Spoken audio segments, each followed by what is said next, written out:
co-founder and director of SoulCon. Our members here came out for SoulCon and for CXC. We're going to be talking about industry, right? Comics and industry, is that right?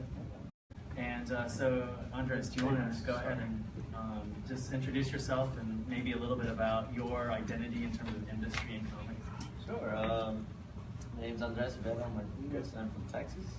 Born and raised, I was born in La Mesa, Texas, moved to Austin, grew up there.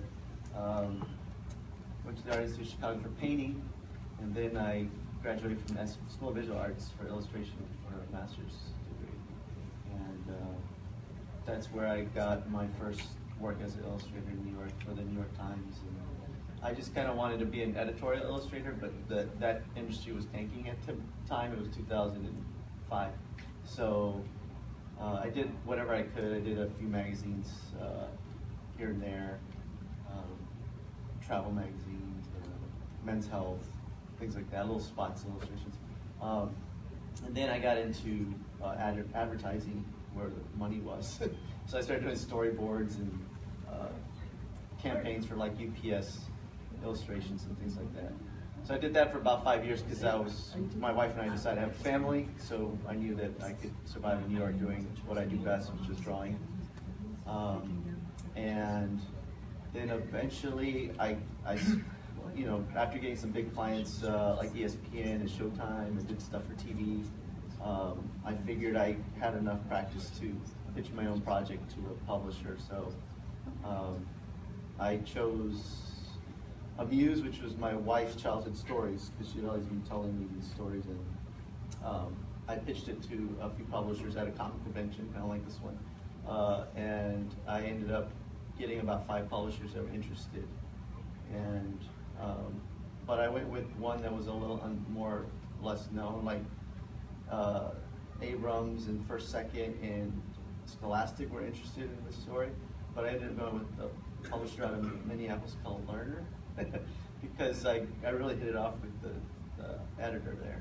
So we worked together on the book, and it did really well. It was well received, and we got reviewed in the New York Times, and we got a lot of press. We're on NPR, and my wife was freaking out because she didn't think anybody would be interested in her stories. So after that, I ended up getting involved in teaching and mentoring. So I was an adjunct at Queens College, and I taught illustration, and then I got a full-time position as a professor at Lesley University in Cambridge, and I moved to Maine. And then I got a call back from Scholastic that wanted to publish that old story, and they said, we have a story for you, and the writer doesn't want anybody else to illustrate it.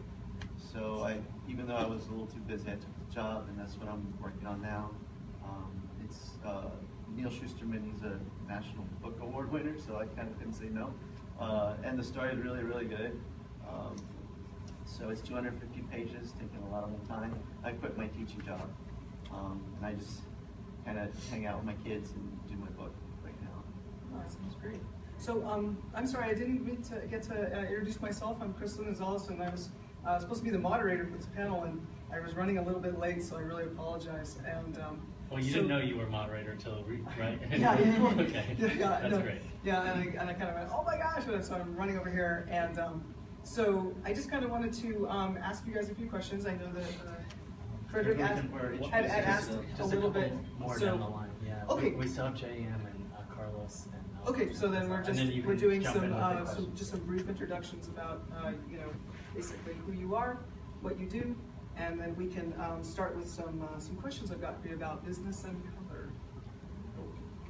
Oh, so okay. All right, J.M. Hunter, originally from Southern California, but based in Illinois right now. And I don't know, my industry connection would probably be something more of the underground nature and self-publishing nature, as well as education. I've since my early 20s, I would contribute to different APAs, which is basically stands for, I think, Alternative Press Associations or Anthologies. I think I'm messing up my acronyms, but essentially you get together with a bunch of friends and like-minded people who like to do comics or do a project, and you put it out together. Everyone sends in their pages, whether it be nowadays digital format, and we have the beauty of print on demand.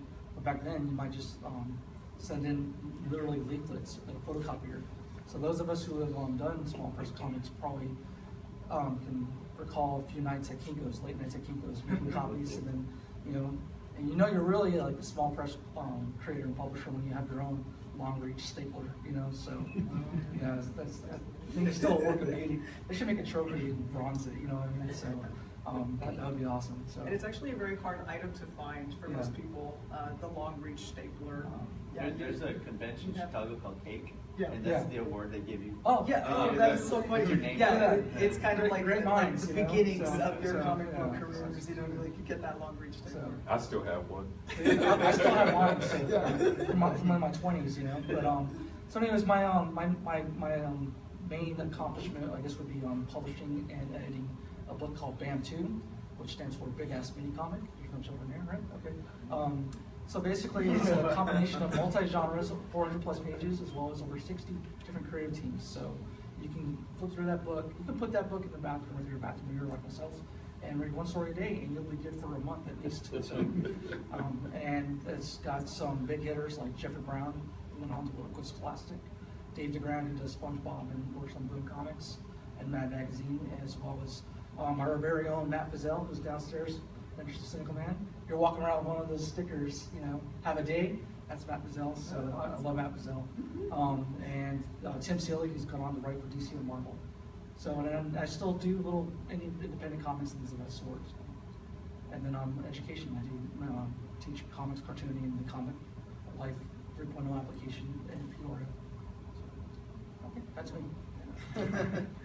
How you doing? My name is Carlos Loso Perez. A recent graduate with my MFA in sequential arts. I've got my BFA in painting and drawing with minors in anthropology and ethnic studies. I'm a recent graduate, so I haven't done too much in the industry, but I have gotten published in Encyclopedia for 20th Century Writers of African American descent, with Facts on File. Published my thesis through SCAD and the Savannah College of Art and Design. Wrote about syncretic narratives and multicultural applications in sequential art comics. My route is to be educator, professor, and also a comics industry, sequential arts industry professional. And since I've been a recent grad, my ambitions has always been to get my stories out there by any means necessary. So I went also the self-publishing route of technology, and I've been able to publish my first comic, which was also started from my thesis project called Saint Love City Funk. And it's the first comic that I've seen that I've made to be completely bilingual, so people of either language, of English and Spanish, can read into it and also understand both ways, so I have to translate it. So I'm pretty much fresh in the game. I don't have too much experience yet, but I'm hoping to collaborate and work with other professionals. I also contributed a 2-page comic for Aldama's upcoming book in the future about Latin American experience, and happy to be here. And I did start my own company, brand, which is Prime Vice Studios, LLC, primevice.com, and I'm aiming it to grow into a full-fledged studio. Started just with me, but eventually it'll be a space where I could provide opportunities for arts education and talent development. Hey guys, my name's Albert Morales. I am out of Phoenix, Arizona, originally from Texas. Done a lot of different work in the industry, in and around the industry, since about 2000, I believe. I moved out there specifically to draw comics after high school, and went to graphic design school. Got to know a lot of guys around Todd McFarlane Studios. Chaos Comics was around at the time. There was a couple of animation studios, but at the time I wasn't really into animation as much as comics. Somewhere down the line, after design school, I did some work with HBO. I think Sex and the City was really big around that time, so I got to do some advertising stuff for them, and different bigger projects for like U-Haul International and stuff like that. They literally flew me to my hometown to sign a big old billboard 3 stories above my town. So I was like, okay, whatever. But I think that was one of the selling points, that I was actually from there. So, but at some point doing the comics, I actually got to started working with Marvel and Upper Deck, doing a lot of the trading cards. A lot of building credits underneath your name and whatnot. And I took a good year off because they were just feeding me work. Which is good. It's a good thing. But I took a good year off, and about 2 years ago, roughly, no, last year, I came back. I came back in January last year, and then they just, again, started feeding me projects, big projects. Captain America's 75th anniversary, you know, I think Marvel Gems was a big one at the time. Movie projects, like Thor and stuff like that. Towards the end of last year, it started picking up really big. I switched my style up just a hair. In between that period, I started doing a newspaper called Comics Never Stop, with my character Super Impacto versus the World. It's about a young luchador who kind of has a very short man syndrome kind of thing. I wear boots, obviously, for my height. But, you know, so I can relate with the short man syndrome. But he definitely has a take over the world kind of aspect. Once that paper stopped at San Diego Comic-Con last year, a lot of the artists were kind of up in the air and had asked me, since I sold advertisements for it, to, you know, what about starting my own paper? Which I took a couple months, and I ended up doing that. I started Big Time Funnies last year in October, which is next month. So come next month, it's our 1-year anniversary.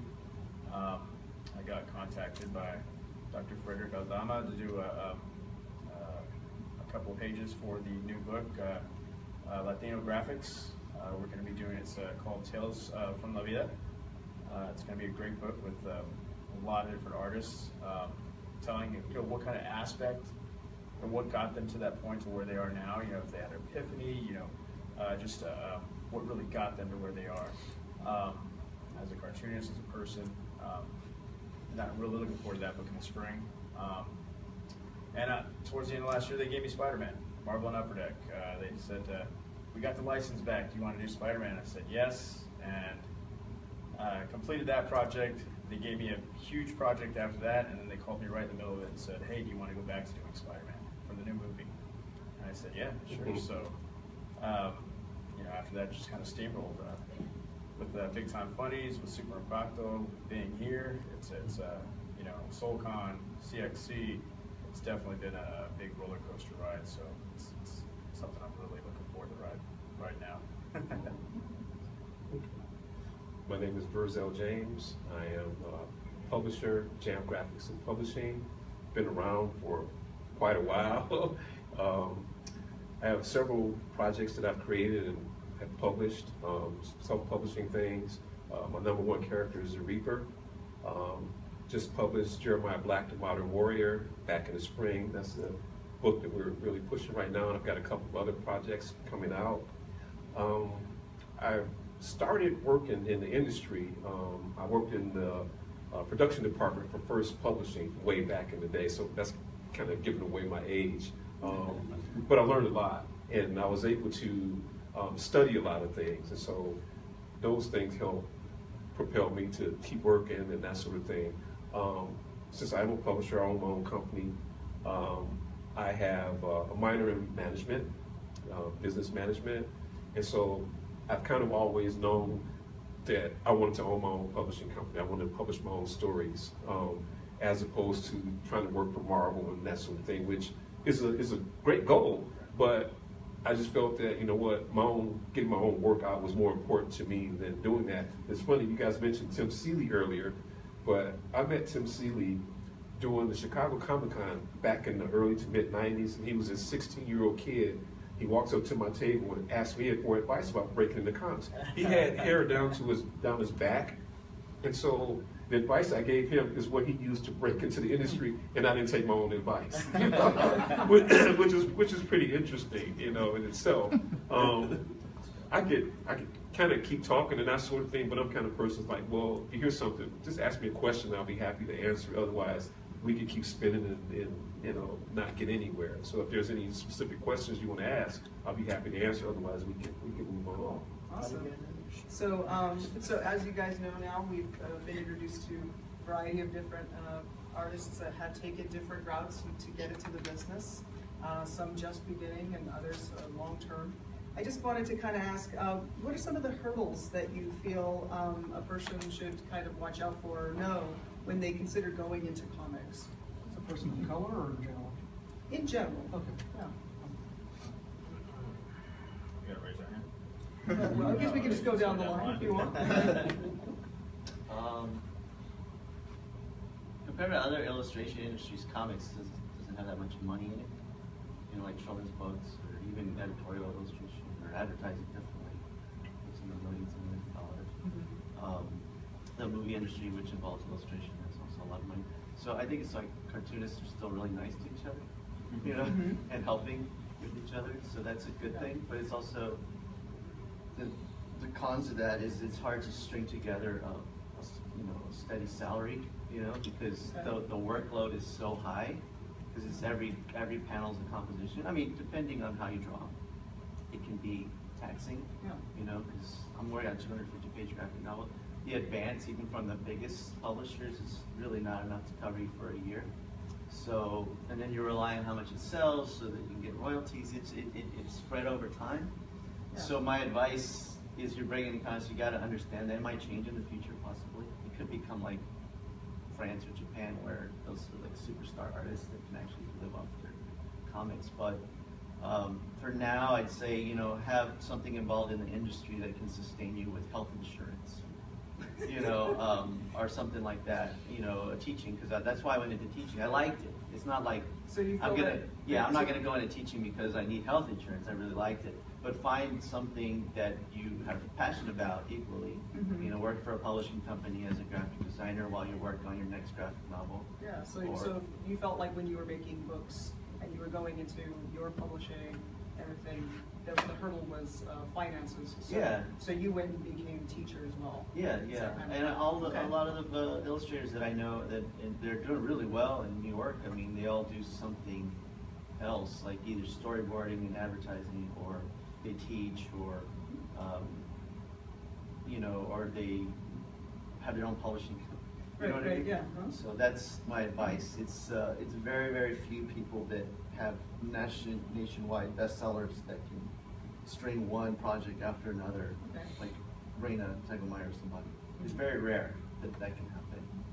You think you've made it, but financially it's still not, you know. Right. Well, there's always that that aspect of when you're going into your own business, you're starting a business, you kind of have to start from the bottom, and you know, you usually have to build that up. Since you know, you guys are just you know, you guys have gone through the self-publishing realm, you know, so I was just gonna say, like my first gig that I got since I graduated was working with a nonprofit, with the SIP Foundation. They raise awareness for lung transplant research, and they hired me to do their second book installation, full color comic. So yeah, they told me as an artist, go where the money is, and know your market. So let's say you want to get into into all libraries or teaching, you have to know who the customers are and how to service that. Yeah. And when it comes with cartooning, what I learned too from Cal Baker and other artists that I've doing my research, you gotta do the work first and then sell it, opposed to trying to sell in speculation. So it's not just like you can have a passion project, but it's hard to sell it if there's no market for it. So you have to be rather proactive. Yes, so proactive in finding a market that will be interested in that, and who are the people that are interested in that, where are they hanging out, where are they spending their money. So you kind of have to investigate and doing your market research. And not all talk. It's you gotta start, you gotta make art. Yeah, make the art and have the art ready, because you never know when that flood's gonna happen. You know, because it's true, you could be working on other stuff, but to sustain you or not, and even making it doesn't even. You can make it. What does that mean? It can be really relevant. And that's a great example too. Besides just having a part-time job, finding organizations that are interested in what you do, and finding a nonprofit who might be willing to help supplement money too, so that you can create your work, is another great way to get over the hurdle of starting into your business.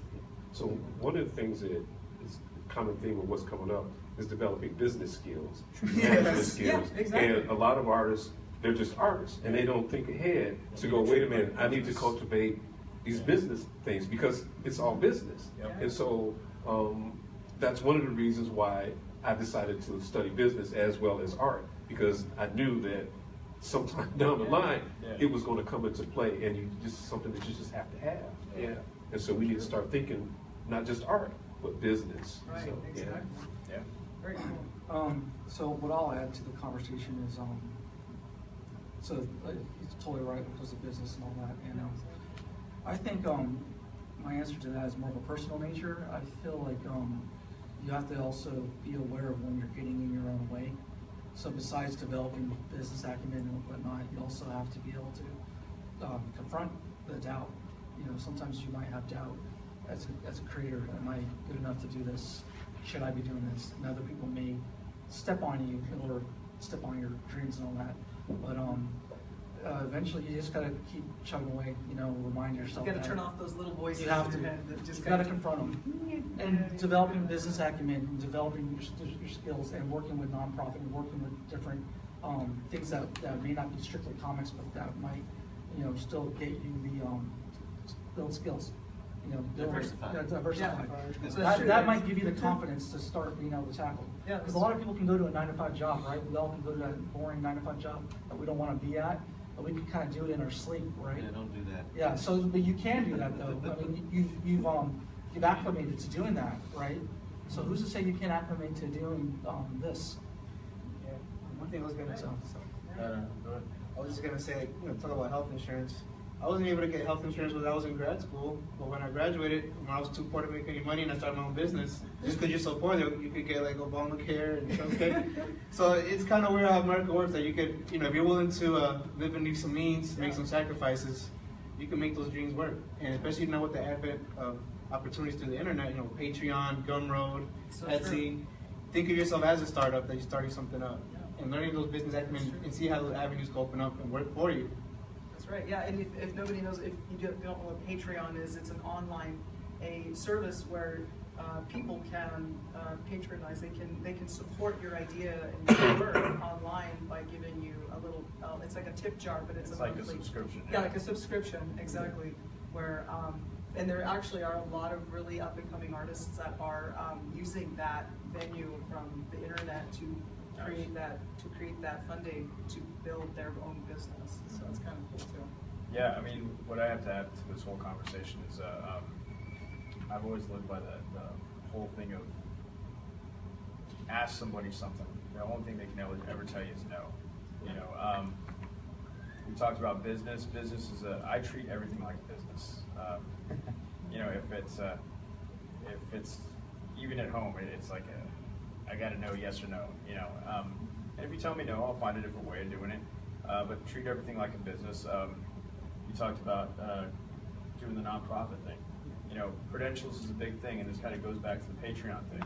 I actually have never done a Patreon. I just started it on like last Friday or something like that before I came. Oh, wow. Now I've got followers on Instagram. I've got followers on Facebook.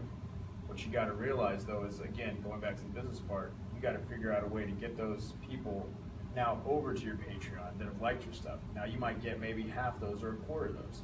So what do you got to do to get those people over here? You got to treat it like a business. So if you don't have credentials and you're starting to do work, you can do a nonprofit thing and stick to your guns. You know, when it goes back to the business. I know I'm jumping around, but if you mix it up, it kind of makes sense. You know, you got to treat that first strip. You might take a job that you don't want to do, but you got to do it. That way you can get those credentials underneath your name. Once you have those things, you can go to the next job and say, oh, I worked on this project. Here's some of the samples I did. Besides also having the work already completely done for your dream project. This is my project that I want to work on. I've worked on this. You know, it helps sell you. One of my favorite movie directors, Guillermo del Toro, said you gotta eat all the cereals sometimes that you don't like to get to the prize at the bottom. Exactly. That's true. That's true. Unless you're my kids.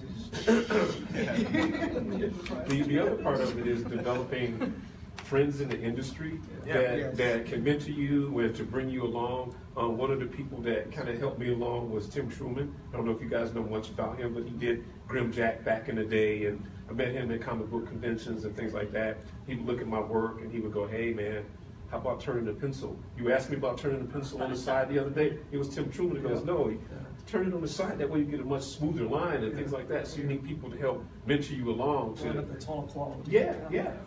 So, and I found that people are always willing Yeah. Mm-hmm. And So so you got to ask that question. exactly. You can't be afraid to ask the question. Or be willing to show your stuff. Yeah. So that you can get the critique that you need to get better, you know? Right. And all of those things have kind of helped me along, and, you know, so just, Awesome. yeah. Okay. Well, so also, and since this is also it's a panel about, you know, color as well as industry, I just wanted to ask, do you guys have any personal stories about your experiences as being, you know, as a person of color working in the industry? Any kind of personal experiences? You know, I feel like I'm knee deep in that mode. Being multicultural, being black, Blackfoot, German, Hungarian, and as well as Filipino. You don't, when you grow up, you don't necessarily fit into, you know, a particular group. So, or if you're from Southern California, you might sound too white, you know, according to some people. Or if you don't speak enough Spanish, or you listen to too much heavy metal. I mean, you know, there's all kinds of different identity crises happening. So which is a beautiful thing to find comics and art, because then you start to develop your own voice and you start to invent things. And especially in this type of political social climate, I find myself feeling even more PTSD and anxious. I think a lot of us can relate to that. We don't know what's going to happen, and so I'm probably forgetting the question as I speak. So I'm just going to Run with it. The question was just any personal stories that you have about your experiences. Yeah, so I just finally like uncorked and just went off on the whole Trump thing and shared all the artwork I've been doing, kind of like, you know, and that was just, I had to get it out of my system. And I think that I feel like arts, humanity, and cultural identity is under attack, and so I feel like it's happening. You know, it's chipping away. It's widespread. Before it was something that they just tolerated. Now I feel like it's actually something that they're targeting, because to me, art, history, and ethics is the morale of history. So I think people want to rewrite history right now because they know they're doing it wrong. I think it's up to us to, you know, hold them accountable. So, any other personal stories of your experiences as a person of color in the industry? Experience. So the only thing maybe I can really point out to is I grew up in Texas, where like racism was just blatant down the air. You know, get off my lawn. When I was with my girlfriend, I don't like brown people. You're Mexican, go back home. All that stuff. It's just out in the open. I grew up like that.